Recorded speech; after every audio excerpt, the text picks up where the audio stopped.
Spoilers for all versions of Sailor Moon. While my relationship with Sailor Moon isn't strange, it's far from the average one. I never watched the 90s anime while growing up. I knew who Sailor Moon was. Show me a picture, and I'd be like, yeah, that's Sailor Moon. But anything about the plot, or really the other characters, I had no clue about. I really didn't know that Usagi was a princess. The first time I got into the series was around 2017-ish, over 25 years after Sailor Moon came out. My local library had all the books, and when deciding what series to read next, book 1 of Sailor Moon was right there. Now I somehow came into the series completely blind, not even knowing what a Sailor Guardian was. When I read the manga, I immediately fell in love with Haruka and Michiru. When they came on the page, I thought they were so cool. I was a little confused at first how Haruka was a guy and a Sailor Guardian. Now if you've only watched the 90s anime, that's gonna sound a little weird, but Haruka first appears as a man so that her and Michiru can infiltrate the school fully and disguise as a male and female student. But that confusion was completely shattered when Sailor Uranus kissed Sailor Moon. I was no longer worried about how this guy was a Sailor Guardian, but how this woman, who I related to, was a lesbian. Now this wasn't the first time I had encountered a queer character in media. Dinko D'Angelo was the first time I read about a gay character, and while I did relate to him, I related to a lot of guys when I was younger.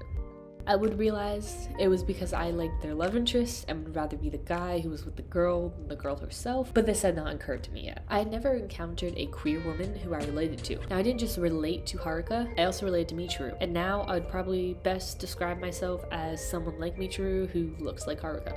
These two characters shaped my personality and allowed me to question whether or not I was straight.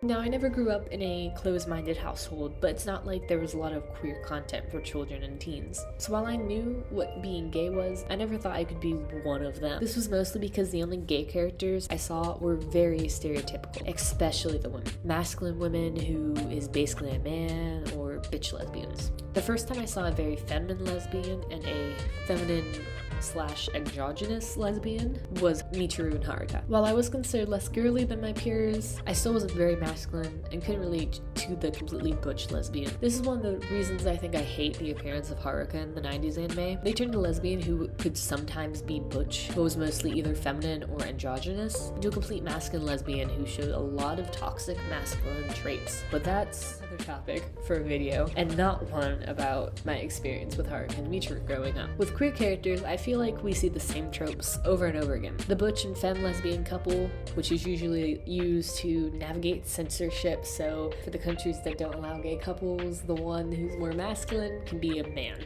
The gay best friend, which just treats the gay best friend as an object for a straight woman. The secret gay jock, which usually leads to them dating or liking a gay guy who's out, who they bullied, which is just the what if my bully liked me kind of thing. It's really weird trope that I'm very mixed on. And the bitch lesbian, who is just rude and hates men. We all know the one. Well, some of this is because of censorship. It gets old. It feels like it's all we can be as a queer person. I also think this is the reason I fell in love with Revolutionary Girl Utena, because none of their queer characters perfectly fit into any queer stereotype. Utena, Anthy, and Jagray are all feminine, but they don't have butch love interests. You have Toga, who is also canon bisexual, like Utena and Anthy, but isn't shown super feminine, or a total jock who, oh gosh, he likes guys too?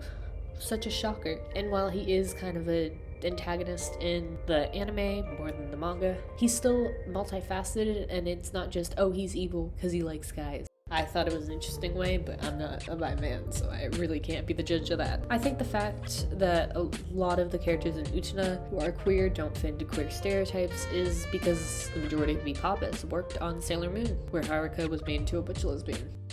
While they might seem like classic lesbians to many, Haruka and Michiru was an awakening for me. This was the very first time I fully saw myself in a lesbian character. This was one of the last puzzle pieces I needed to figure out my identity, and when I finally figured out my identity and was confident in it, I reread the manga, and it felt like I knew all along. Now there's more representation, and while some still stem from the same tropes I mentioned before, it's starting to become more diverse, and it makes me really happy. There's still a lot of work to do though, especially with queer men and trans identities, but it makes me wonder if I was younger and I saw some of the queer women I do today, if I would have figured out myself sooner. And I hope I can create someone's Haruka and Michiru and help someone find themselves. Thank you for watching. This has been Sally from Nerdy Girl Productions. I appreciate your existence, and know finding yourself does get easier.